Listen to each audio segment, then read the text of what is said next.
Selamat sore para sahabat. Salam sehat, sukses, rahayu. Edisi kali ini kita bercerita. Zaman dulu kalau kita belum tidur, biasanya orang tua kita atau kakek kita bercerita menghantarkan kita sebelum tidur.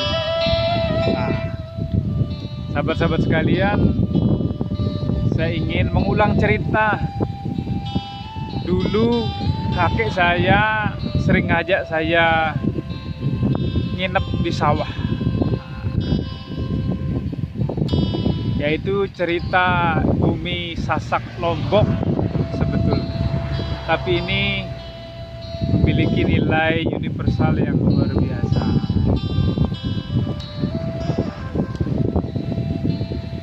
Jadi ceritanya adalah cerita Mak Bote. Mak Bote itu ya seekor kera dan amak kura-kura. Konon ceritanya Mak Bote dan Mak Kura-kura ini atau Bapak Kera ini sama kura-kura ini bersahabat baik sekali. Kira-kira ceritanya begitu. Suatu hari ada cuaca mendung. Kalau di desa itu kalau mendung itu pasti nanti ada hujan. Lalu berundinglah dua sahabat ini, yaitu Mak Bote sama Mak Kura-kura ini. Apa isi perundingannya? Yaitu sebagai sahabat mereka berencana untuk menjala udang atau ikan ke kali. Karena kalau banjir airnya keruh, maka biasa zaman dulu tradisional itu namanya nyorok, diserok. Lalu dua sahabat ini pergilah mereka nyorok, serok ke kali. Lalu dua sahabat ini berjanji atau bersepakat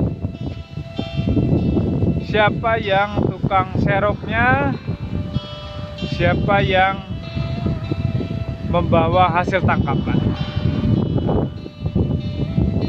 Lalu yang agak cerdas ini Mak Bote. Mak Bote bilang, Mak Kura-kura,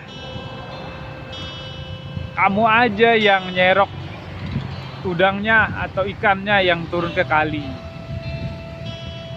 Nanti biar saya yang membawa hasil tangkapan. Oke, sepakat, suitan.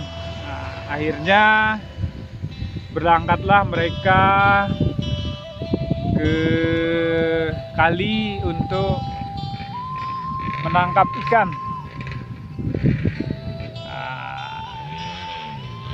Mulailah sorok itu dilepas. Ya, sorok itu adalah alat tradisional untuk menangkap ikan atau udang. Ya. Lalu mereka mulai melepas sorokannya. Lepas. Ya. Nah, akhirnya lepas juga. Begitu lepas, diangkat, maka dapatlah hasil tangkapan. ikan, ada udang dan sebagainya. Sama kura-kura, sama bote. Oh, kita udah dapet. Oh iya, baik. Lalu sama bote menyimpannya di dalam lompak. Lompak itu sejenis tas terbuat dari anyaman bambu.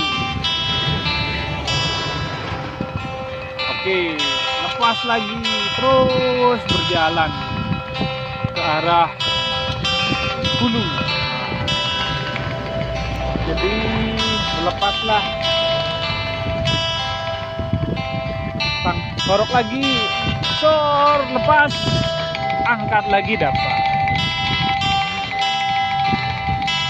Ada udang, ada kepiting air tawar, ada ikan dan sebagainya. Tangkap lagi, taruh lagi di atas lompaknya. Demikian pula terus mereka menangkap ikan. Tiba-tiba sampailah di penghujung kali yang kira-kira cukup jauh dari kampungnya. Mereka melihat sebatang pohon pisang yang dibawa hanyut oleh air banjir. Seorang Sasak bilang belabur, orang Lombok bilang belabur. Hei, mabote, kura-kura.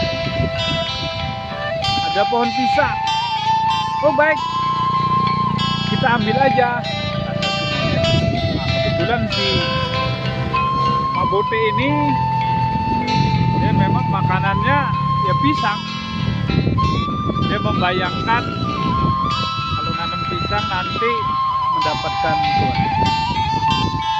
Singkat cerita, mereka merasa tangkapannya sudah cukup. Lalu mereka pulang dengan membawa sebatang pohon pisang muda. Konon diceritakan bahwa mereka ini hidup berdampingan, lalu berencana menanam pohon pisang. Caranya gimana? Akhirnya biar adil, kata kura-kura. Hei mabote, Pak Monyet, Pak Kera, siapa pucuk, siapa akar, pangkal. Lalu si monyet ini memang sedikit dia membayangkan karena buah pisang itu kan di pucuknya, bukan di akarnya. Lalu si monyet bilang, yaudah saya yang pucuk, kamu yang pangkal. Nah, namanya Pak Kura-kura ini selalu nurut saja. Baik. Nah, dengan perjanjian setiap prosesnya kita akan sharing. Nah, pada sekarang kita cerita perkembangan dari pohon pisang tadi. Tibalah hari Amak Bote itu atau si kera ini mengambil pucuknya untuk ditanam. Lalu Mak Kura-kura ini mengalah saja, dia ngambil pangkal bawahnya. Tibalah untuk menanam pisang itu. Satu hari datanglah Amak Kura-kura ini mengunjungi rumahnya Amak Bote. Ayo Amak Bote, sudah tumbuh belum pisangmu? Oh sudah. Kata kura-kura, saya sudah tumbuh satu daunnya. Amak Bote, saya juga udah tumbuh. Besok lagi, berkunjung terus bolak-balik begitu. Ayo Mak Bote. Gimana pohon pisangnya? Sudah tumbuh belum? Sudah tumbuh daun lagi. Saya juga sama, kata Mak Bote. Pisang saya juga tumbuh. Terus kira-kira berlangsung lama, ternyata pisangnya Mak Bote itu tidak tumbuh berkembang sebagaimana yang diharapkan. Kenapa? Ya karena pisang itu kalau bertumbuh berkembang ya yang bagian pangkalnya yang ditahan. Tapi dasar Mak Bote otaknya cekak. Dia bayangin buahnya saja.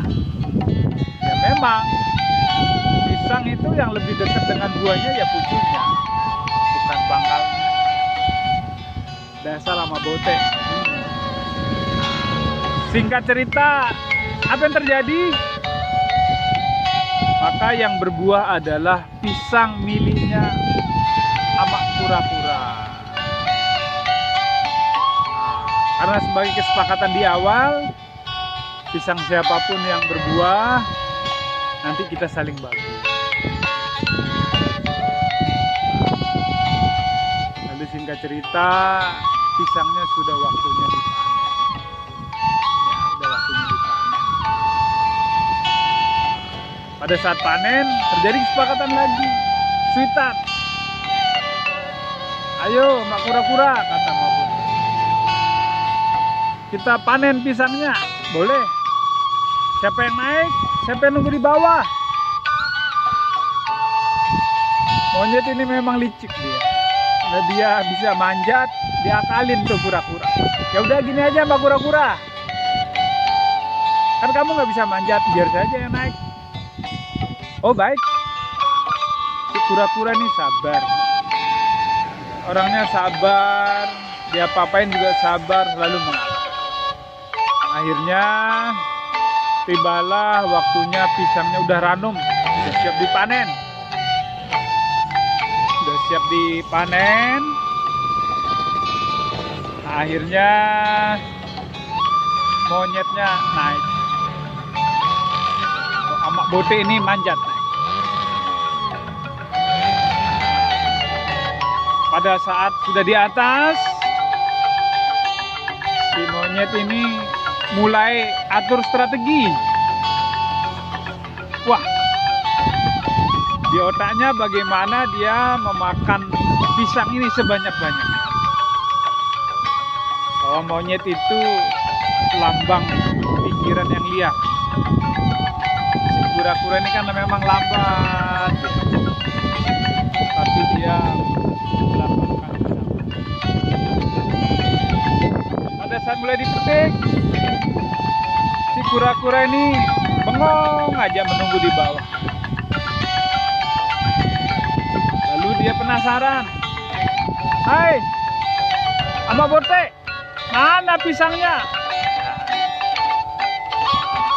Lalu si monyet menjawab, ya ntar dulu, saya cobain dulu, udah matang apa belum? Oh baik, kata kura-kura. Kelepak bunyi kulitnya. Lalu si kura-kura nanya lagi, Mak Bote, Mak Monyet, mana pisangnya? Ntar dulu, baru coba satu, belum nemu rasanya. Berulang-ulang si Mak Kura-Kura ini teriak bahwa untuk minta dilemparin pisangnya. Namun apa yang terjadi? Sudah satu monyet. Bola-balik lagi-lagi kura-kura bilang, Nyet, mana pisangnya? Ntar dulu, kata Nyet. Belum nemu rasanya. Oh ya sudah. Ternyata sabar itu juga ada batasnya. Mak Kura-Kura ini atur strategi juga. Lalu kura-kura ini mencari penyu ini ya, penyu atau kura-kura ini ya. Dia mencari, mengumpulkan dedaunan kering dan batang-batang kering di sekitar pohon pisang. Lalu si monyet berpikir, mak kura-kura, buat apa itu? Oh, tenang saja. Ini daun-daun kering ini saya susun. Kalau ada nanti hasil buahnya atau pisang yang jatuh, biar tidak rusak. Nah, kata kura-kura. Nah, si monyet ini dia tidak menduga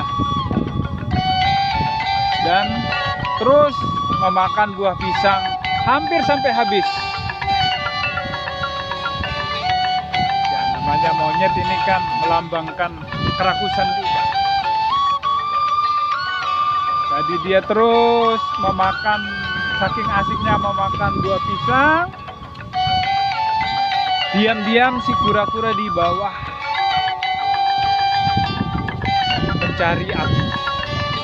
Ceritanya begitu. Lalu pohon pisang yang sudah dikepung oleh dedaunan kering dan pohon-pohon itu menyala. Si monyet teriak, "Wahai mak kura-kura, kamu kurang ajar." Wah, saya nggak kurang ajar. Kamu duluan yang bohongi saya. Nah, akhirnya apa yang terjadi, para sahabat? Si monyet mendapatkan karma buruk. Kenapa demikian? Karena kerakusan. Singkat cerita, bahwa orang yang rakus sudah berada di posisi atas, tiba waktu karma buruknya, dia akan menerima akibat dari itu semua. Sehingga yang mendapatkan keselamatan adalah si kura-kura yang sabar. Namun demikian, para sahabat, jangan bersikap seperti kura-kura juga, membuat binasa si monyet dengan mengatakan terimalah karmamu. Tidak boleh. Bahwa kebencian tidak akan berakhir kalau dibalas dengan kebencian, tetapi kebencian kalau dibalas dengan cinta kasih. Demikian inspirasi dongeng Sasak pada edisi ini. Mudah-mudahan dari cerita ini kita mendapatkan maknanya luar biasa untuk kita.